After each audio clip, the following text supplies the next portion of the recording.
You may not be the smoothest, but your sanding game should be. Watch this complete beginner's guide to sanding drywall to level up your sanding game. I'm Danielle and welcome to De-cor Homes.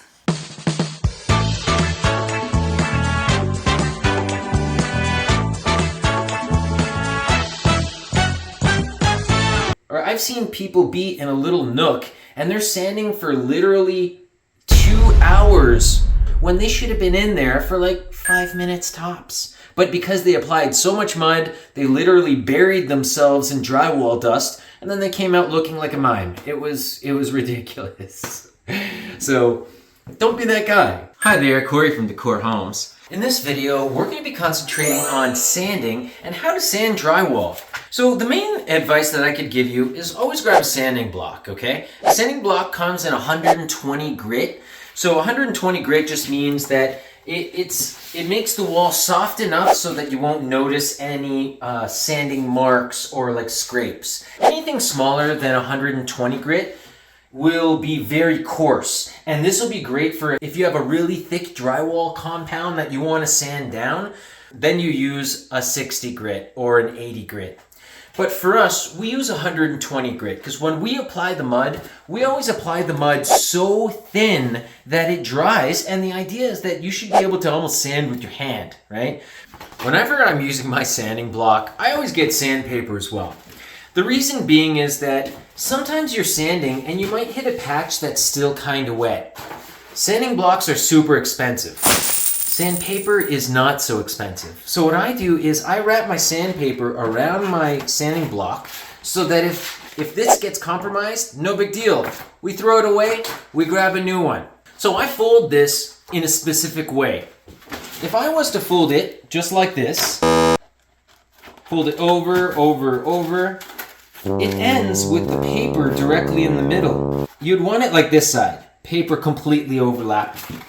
So there's a trick to folding it. You start at an edge, you fold it over the edge nice and hard, the next edge, and the next edge. So now notice, this part's really awesome to sand with because the paper overlaps completely. And then when you want to sand with the other side, you can put the sandpaper and it's overlapping on this side for you to grab. And then you have a whole other free side. It's a lot easier this way. Another huge tip I can give you is that when you're sanding, don't sand with your arm the whole time, okay? Don't push with your arm.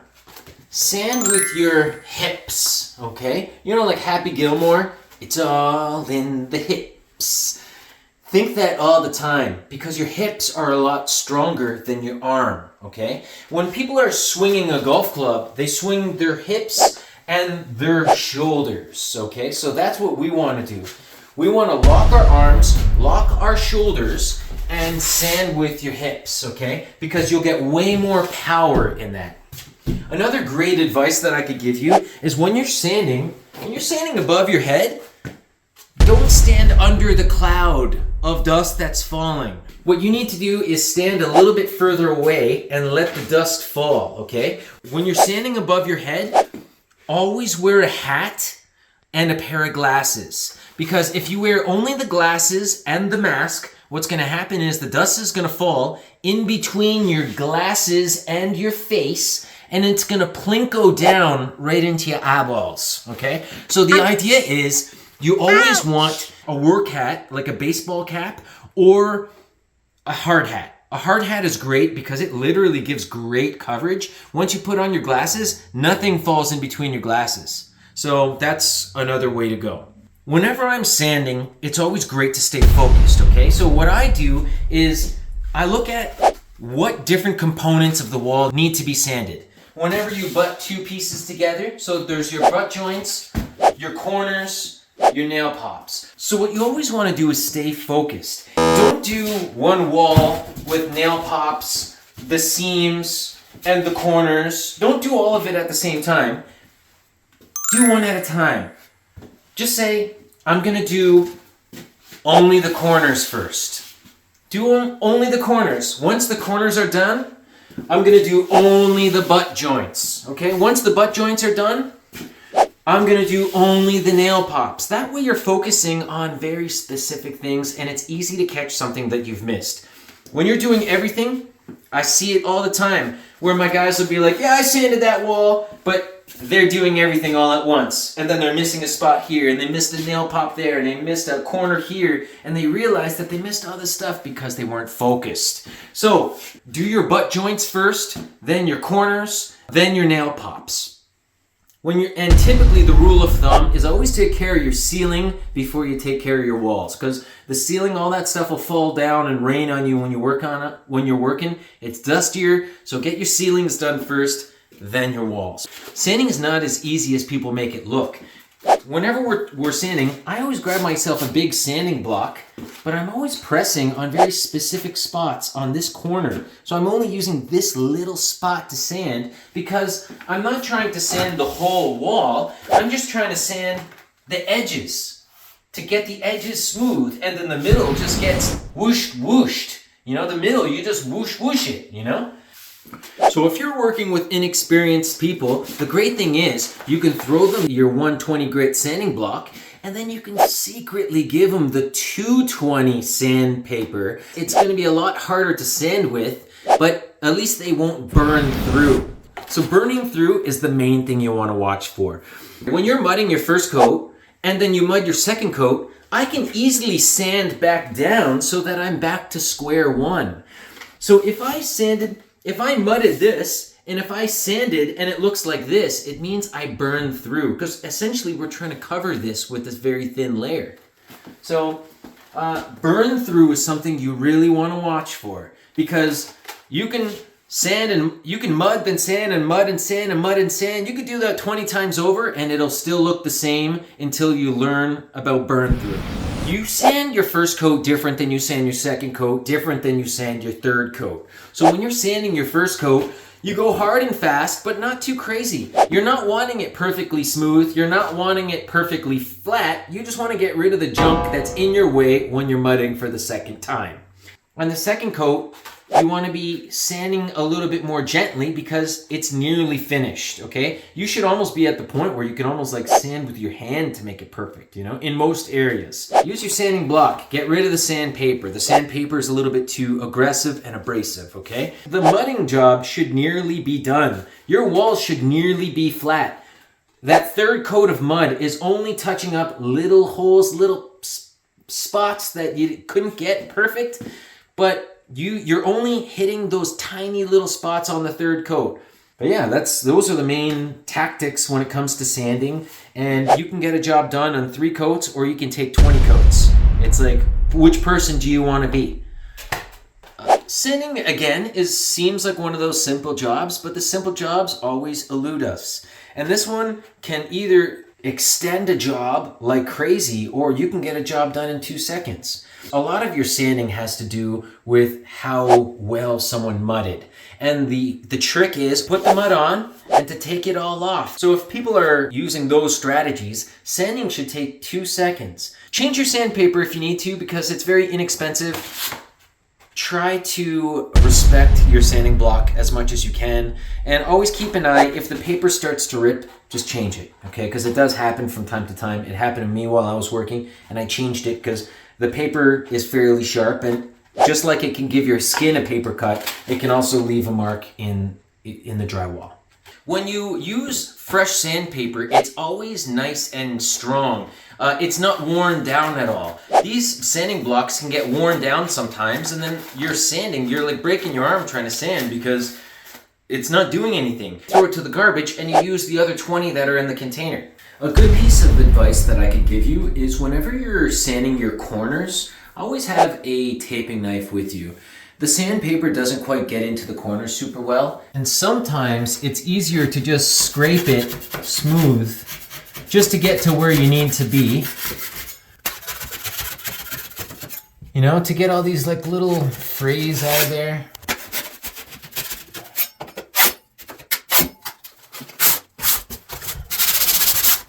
Also, another thing, when you're sanding, always make sure you wear a mask. I'm using an N95 here. So all we're doing is a quick sand here. We've already did our first coat, and the way we mud is that we put our mud on, and then we wipe it all off. We could get these little spots up there. You know what I mean? We're just sanding down the little rough areas. When I'm using my sandpaper, I'm not pressing firmly down on the whole surface. I'm pushing on the corners here so that I can get I'm just sanding like a little block like this, but with the corner. You know, that I'm just getting this little spot here so I can get only this, and I won't be tearing up the tape here. Right? See, I'll show you. Right? Just to get it somewhat flat. That way when we go over with our second coat, then it'll actually look good. So, you can sand like Picasso and do this little dab here and dab there and go slowly, or you can sand like a boss, okay? Use two hands. The way I always sand, I use two hands, and it's all in the hips, okay? If you're using the hips, then it's a lot easier. If you're using your arms are gonna get tired because your arms are weak. So use your hips, use your arms, and really get into it.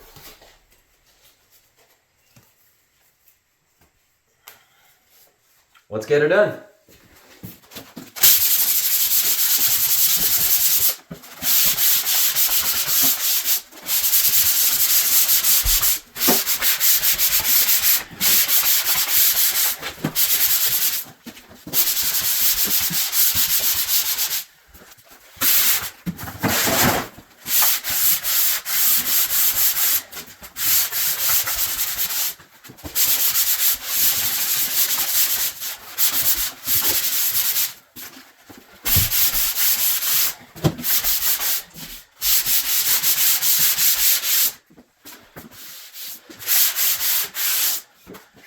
When I'm using my sandpaper, I never go straight like this or straight like this, because what happens is it leaves lines in your drywall. So always sand at a little bit of a 45.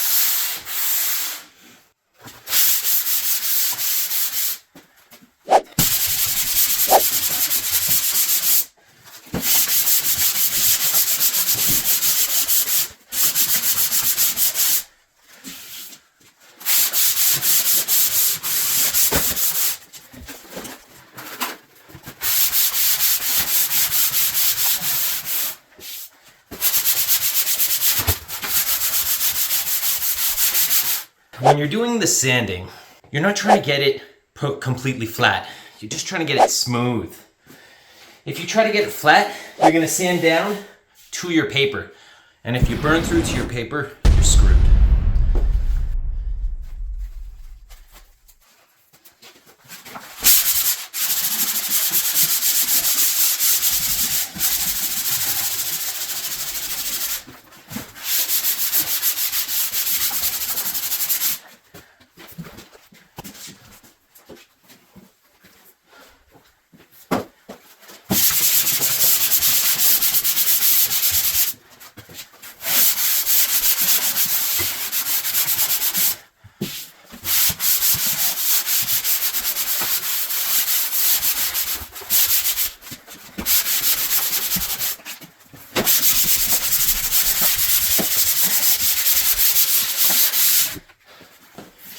So another thing, when you're doing your corners, never use the sandpaper. Sandpaper will ruin your corners.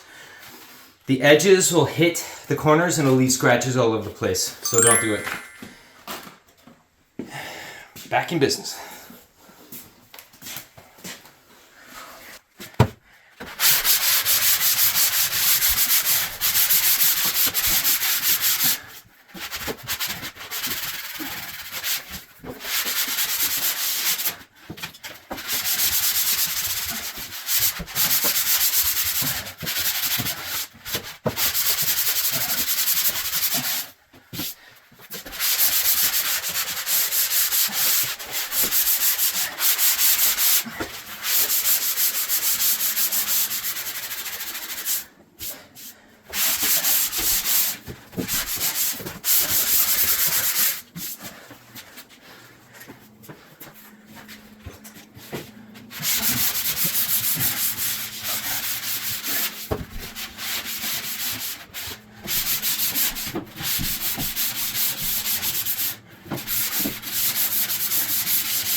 So again, when I'm sanding, I'm pushing with my fingers the spots that I really want pressure. This edge here, because I want it to blend in. So I'm pushing really hard with these two fingers as I'm going up and down to turn this more into a gradual cloud in here. When you can see a line, you know it's not ready yet. But on the first coat, you're not there to make it perfect. You're just there to take this junk off, you know?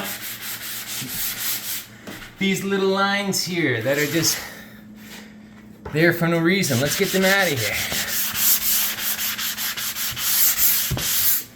Right, just make it smoother. And then the second and third coat, that's when you finish it off. The second coat, it's nearly there. The third coat is like just filling in little holes.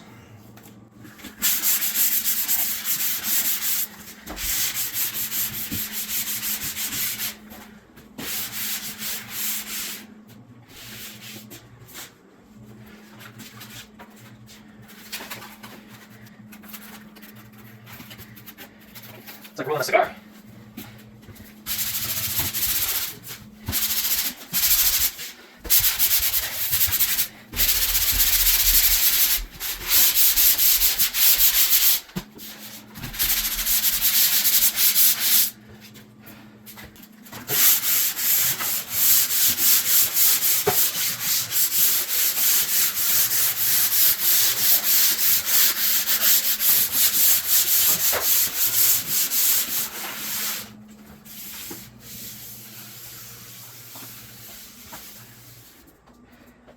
One second.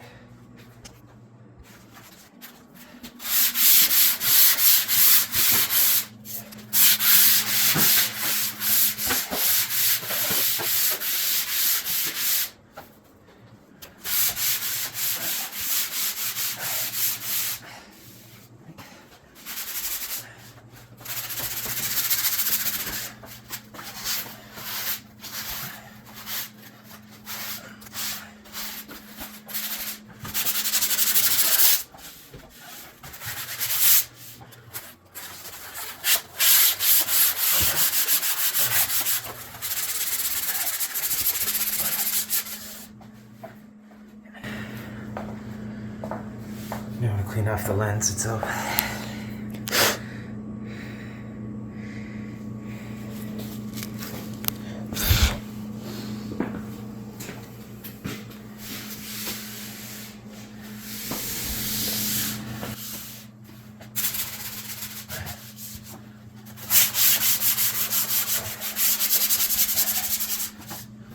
So, a good example here.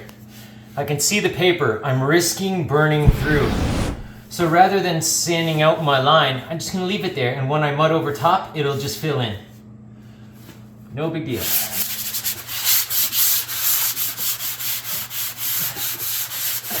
If the sponge wasn't there, it would be as if I'm pressing really hard here.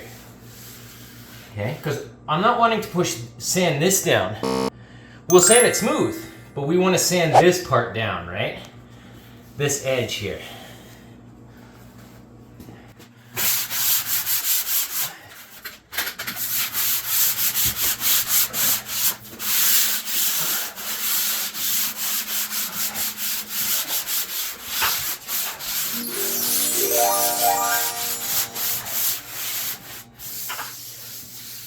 So whenever you're sanding a spot on a wall, proper positioning of your light is really important, okay?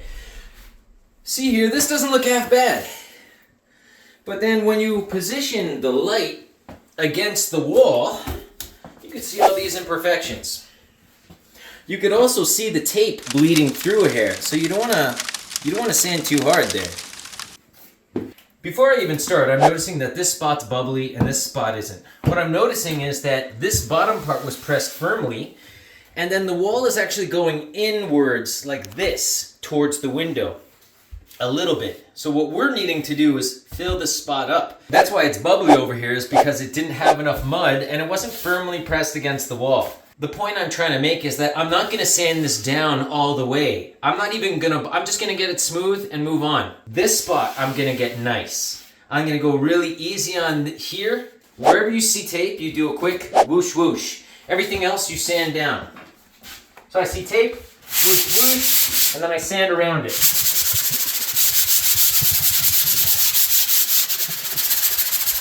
You always want to sand the edges down hard.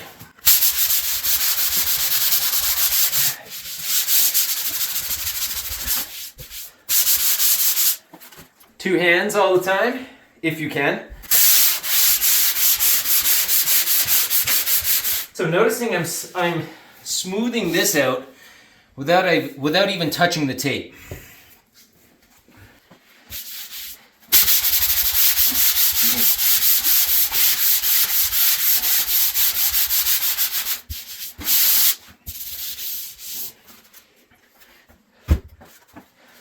Maybe you can reposition yourself. Okay.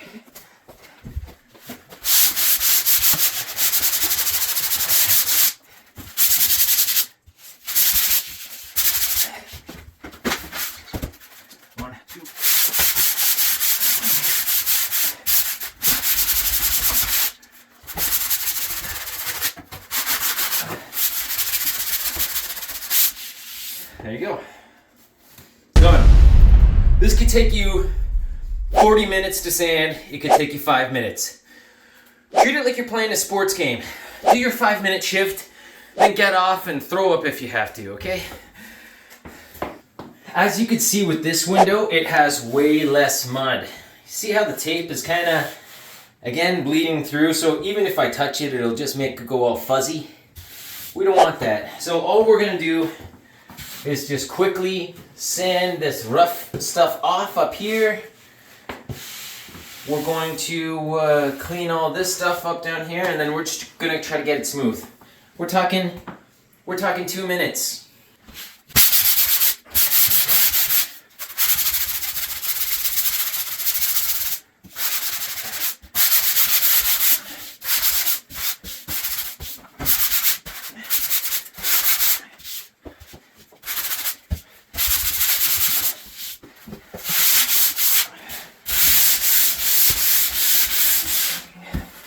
I'm pushing really hard here. And the right hand's just guiding.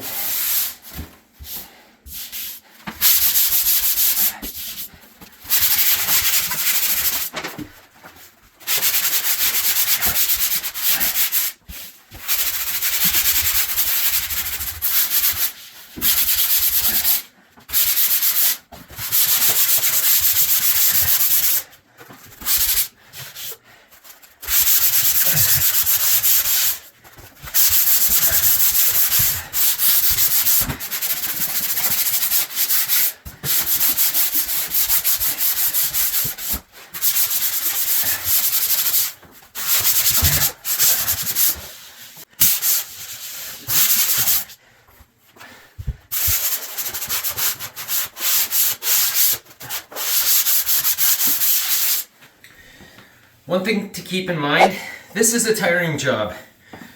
Make sure you go home, make sure you stretch, make sure you do everything you need to do to not feel like a bag of crap for the next day. Because you will feel sore. And it probably won't be the next day, it'll be the day after that, which is called DOMS. Basically, when people go to the gym and they exercise, they feel all huge the first day. The day after, they always feel a little bit tired, but the day after that, they're super sore. So just take it one stride at a time. Don't go crazy, don't kill yourself, and just try to last the day. So, because it's hard work, you can see the sweat dripping off my face.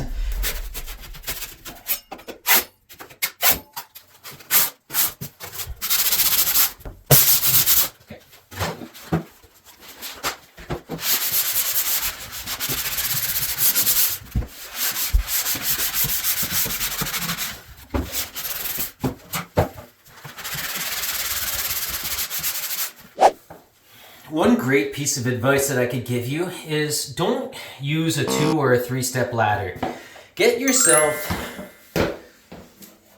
a bench or something like this to step on. That way you can slide it over, but you can almost do a whole section of wall by moving your ladder once. as opposed to a 3-step ladder or a 2-stepper where you're moving and moving and moving and moving and moving, and you're spending most of your time going down, moving your ladder, and going back up instead of just doing the work.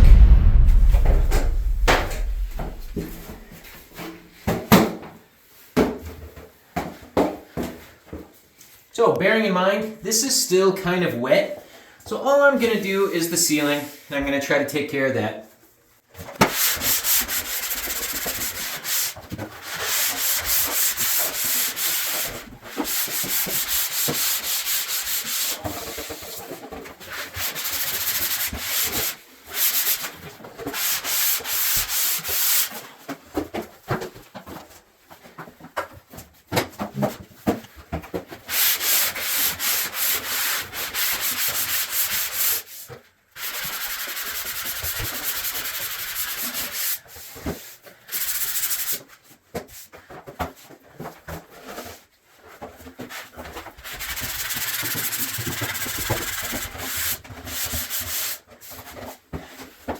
This looks like it needs to be sanded. It actually needs more mud.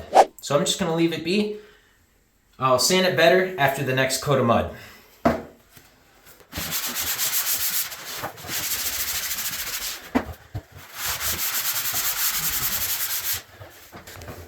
Again, needs more mud. I'm not going to sand those cracks out because it's a hole that needs to be filled.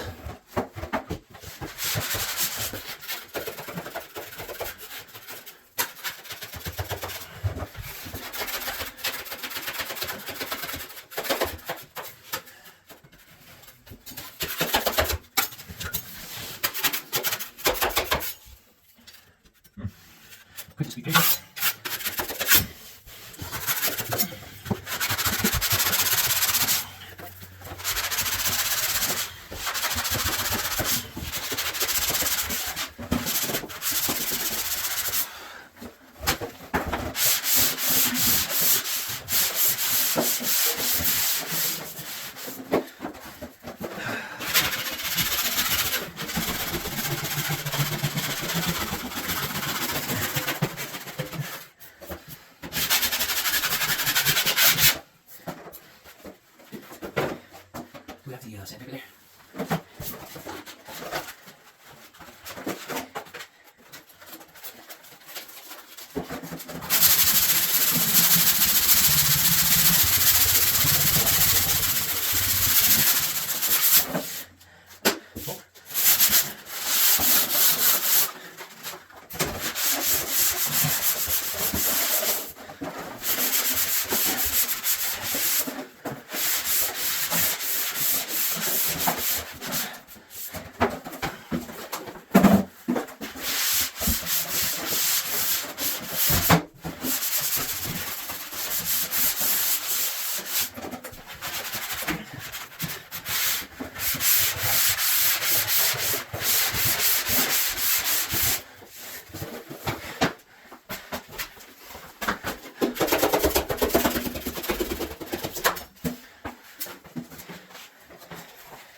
So we've done the corners, which is the hard part.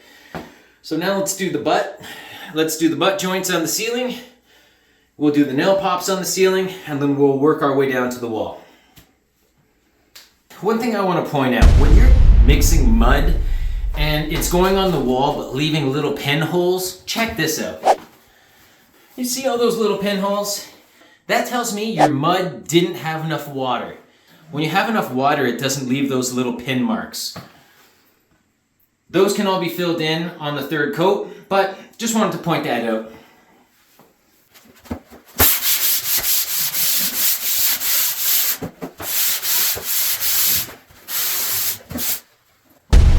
So when I'm sanding my butt joints, I'm sanding the outside, and I do a quick whoosh whoosh in the center. Okay, this one's gonna require a little bit more than a whoosh whoosh, But that's the game plan normally.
You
Yes. Oh shit.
This side's getting beat up pretty bad. Let's take it over. And now we'll put our thumb on this part. Now we have a clean paper.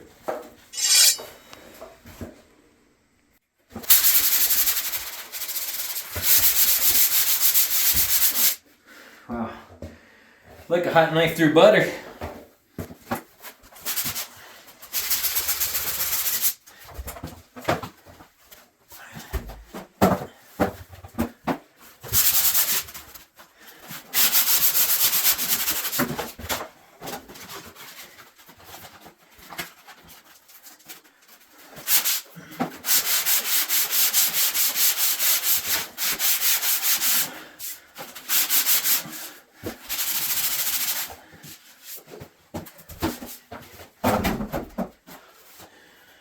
One thing that's super important, when you're using a bench like this to walk on, always make sure you're sanding sideways.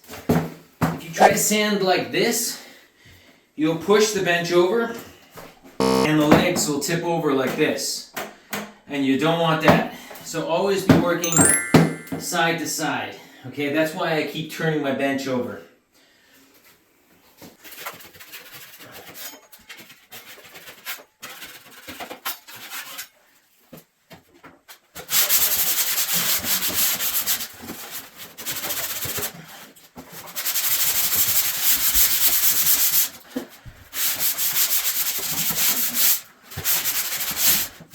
You don't have to sand too closely above the door. Why? Because the door casing is going to go on. So all you need is a nice flat corner, which is already there.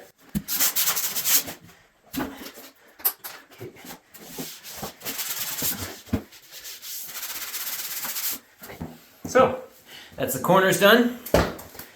With that, the corners are done. Let's get the seams, the butt ends on the ceilings done, and then we'll do the nail pops.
That's our time. There's this to do. And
sanding down a wall can be awfully difficult and could take an awfully long time, or it can go pretty quickly. The good trick is to take your sandpaper that you're using, okay? And get rid of it. You get yourself a fresh piece of sandpaper, 120 grit. You fold it the old-fashioned way by matching up the edge there. Then we fold it over, then again, then again, and again and again. We're doing a simple job of sanding off a wall. Now the wall is it looks good from here, but when you position a light more to the side, you notice, holy, does it ever require some attention, right? Look at this side. Ouch! So what you do is, you grab yourself a proper mask, you get your sandpaper, and you use 2 hands. Like I always say, sand with your body, okay? If you sand with your arm, you're gonna get completely tired out within 2 seconds. When you sand with your body and your hips, your shoulders, I lock my arms, and I sand like this, okay?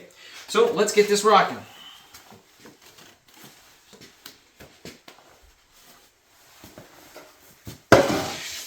Always position your light on the side, that way you can see what you're doing and you can see how much needs to be sanded. This is fairly flat here, so what I don't want to do is sand out the bumps. I can kind of see the paper here, so all I want to do is sand it out and get the edges here smooth.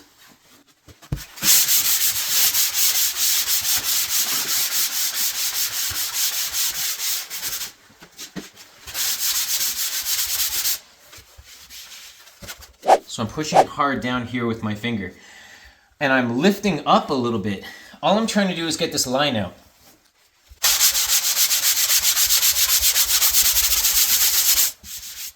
I can sand more and get this smooth, but I'd rather apply a little bit of mud to fill that in because I like how flat this is.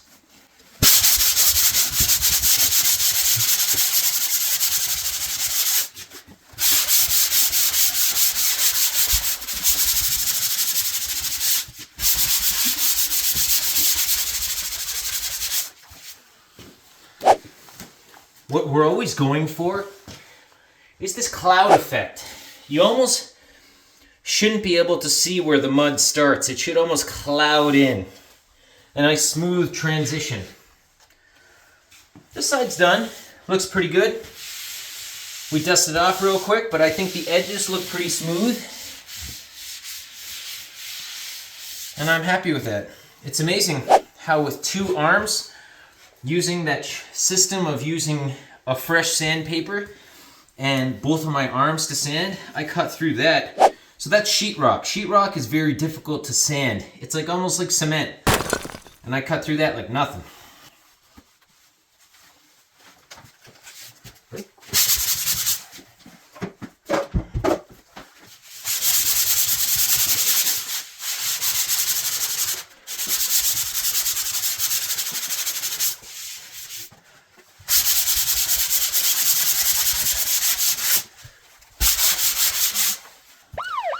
So I'm noticing that this board is pressed further out than this one, and the tape is already bled through. I'm not gonna bother sanding this flat because this wall needs to be built up more. So I'll just leave it as is. I'll sand this flat, that flat, and then I'll just fill in the rest and we'll fan it out with some mud on the next coat.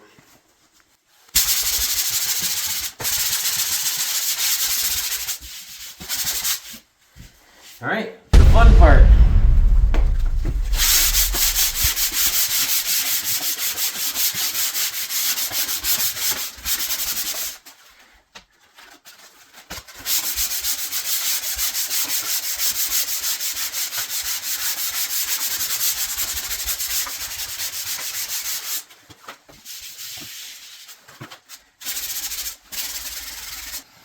Okay, so that took 8 minutes. I was explaining to you what was going on the whole time. If I hadn't been explaining it, if I just powered through it, it'd probably take me about 3 minutes. This looks pretty good. Compared to the product that we had earlier, in 8 minutes time, this really needed to be sanded badly. So yes, it needs to be filled in hair, but it's ready for the next coat. Sandpaper always comes in different grit. I think you can get it like 60, 80, 100. 120 is what we typically use for drywall, or you could use 160, 180 in that direction. And the more fine it is, the higher the number, the more fine it is. So with this particular job, because we use sheetrock 90, the stuff is like cement, so we really needed to cut through it. So if you are not good at mudding, and if you slapped on way more than you needed, then make sure you get a 60 grit sandpaper just to cut you down until once you're fairly smooth, then you go to your 120 or your 160. One of the best pieces of advice that I could give you, after you're done working, look in the mirror. Okay? Because when you're leaving the work site, you don't want to look like a laborer covered in dust, okay? You don't want to make your car look like this. You don't want to put on your nicest jacket, winter jacket, and then contaminate it with this, okay? And at the very least, look at my face. I look like a cokehead, okay? I look like a drug addict.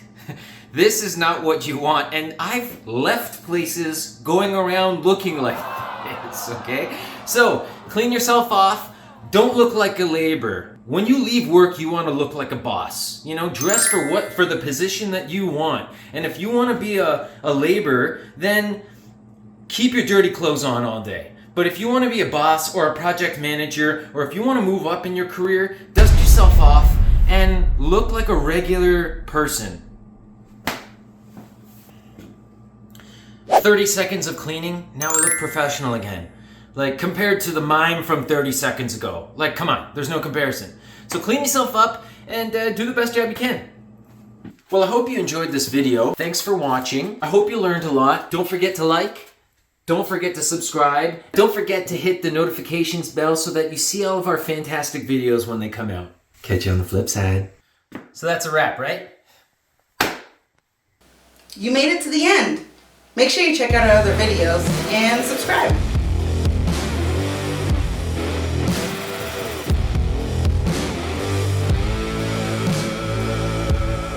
See you next time.